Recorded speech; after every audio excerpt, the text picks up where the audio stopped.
Hello à tous et bienvenue dans cette vidéo où je vais vous expliquer comment j'ai réalisé ce trophée. J'ai utilisé du mastic, je vous mettrai de toute façon tout dans la description.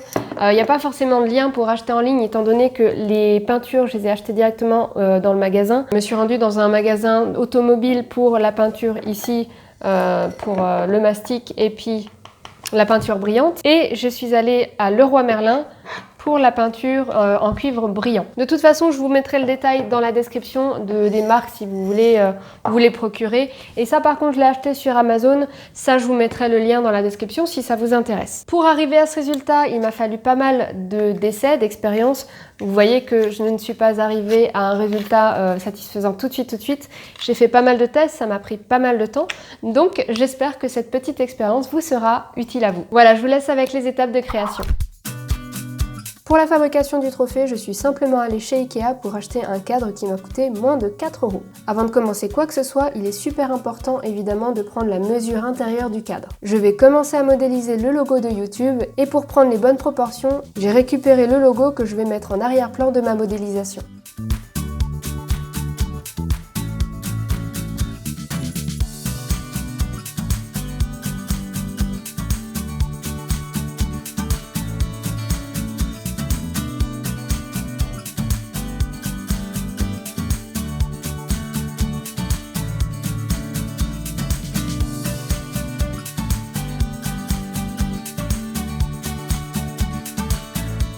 La modélisation est terminée, je lance l'impression en 0,1 mm pour que ce soit le plus fin possible, en PLA avec l'Anet 10, mais j'imprime exactement la même chose sur Masortrax avec de l'ABS, ça me permettra d'avoir deux versions et de prendre la meilleure à la fin.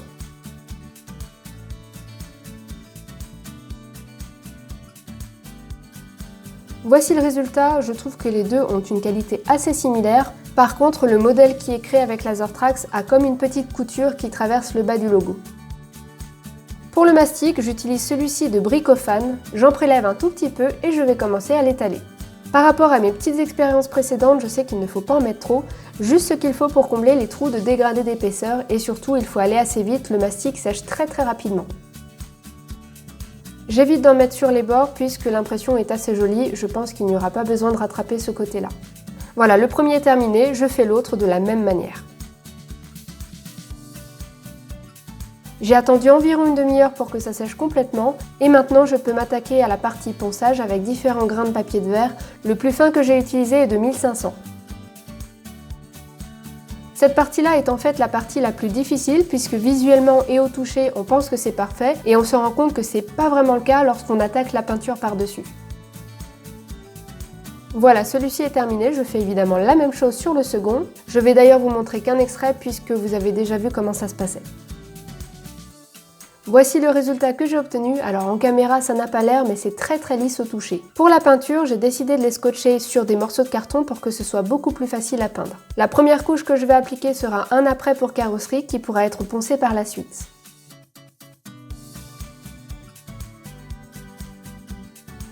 Voici le résultat une fois sec. Le résultat est assez satisfaisant, on ne voit presque plus les escaliers d'impression. Pour voir la différence, je décide de poncer l'un des deux et je choisis de le faire sur la version en PLA imprimée avec l'Anet 10.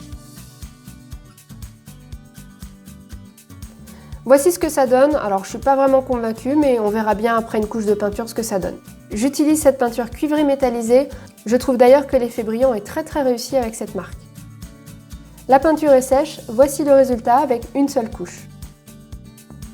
J'en passe une deuxième et bizarrement je trouve que le résultat se dégrade un petit peu. Pour finaliser le rendu, je vais appliquer un vernis de protection. Je passe donc une seule couche de vernis et je trouve que ça va renforcer un petit peu le côté métallisé.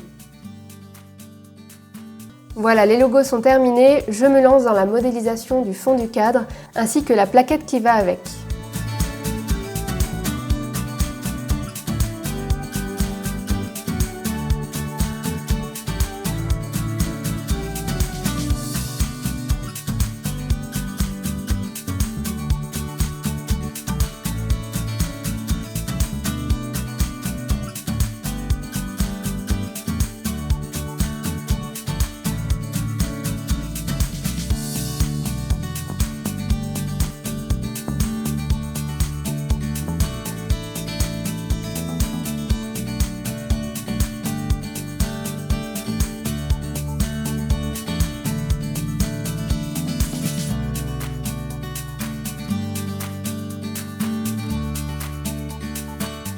C'est le moment de choisir l'un des deux et je décide de garder la version de gauche imprimée en ABS avec Laser Trax. Je trouve que le rendu est un petit peu mieux. Et je colle le tout avec de la super glue de cette manière. Et pour terminer, je retire les bouts en métal du cadre ainsi que les films protecteurs du plexiglas et j'emboîte tout simplement l'ensemble dans le cadre. La taille est calculée pile de manière à pouvoir s'emboîter et rester à l'intérieur sans rien coller. Voilà ce que ça donne. Alors je trouve que le résultat est très satisfaisant. Il n'est pas exactement parfait parce que je pense qu'il faut passer beaucoup plus de temps sur la partie de ponçage. C'est vraiment là que tout va partir. Si vous passez pas assez de temps sur le ponçage et que vous bâclez un petit peu cette partie-là, toute la partie peinture sera un petit peu gâchée, vous n'arriverez pas à avoir quelque chose de très lisse. Donc surtout, passer du temps sur le ponçage, c'est la partie la plus importante. J'avais d'ailleurs essayé dans un de mes tests, dont voici le résultat. Vous voyez que c'est vraiment pas terrible. Dans ce test-là, je n'avais pas utilisé le mastic. J'avais essayé de mettre seulement cet apprêt en couche assez épaisse. D'ailleurs, j'avais fait 2 couches dessus. Je l'avais bien poncé pour obtenir un résultat assez lisse puisque c'est un apprêt qui se ponce facilement. Je pensais que le résultat allait être très chouette, mais à partir du moment où j'ai commencé à mettre la peinture bronze, ça a été assez catastrophique. Et d'ailleurs, avec cette peinture, étant donné qu'elle est brillante, c'est d'autant plus difficile d'avoir un résultat nickel puisque ça fait ressortir tous les défauts. Donc si vous utilisez une peinture mate ou en tout cas une peinture classique qui ne brille pas, vous aurez un résultat plus facilement correct que moi avec cette peinture-ci. Voilà, j'espère que cette petite expérience vous aidera à obtenir un bon résultat sur vos traitements d'impression 3D. En tout cas, j'y ai passé beaucoup de temps pour que ça vous soit utile à vous aussi.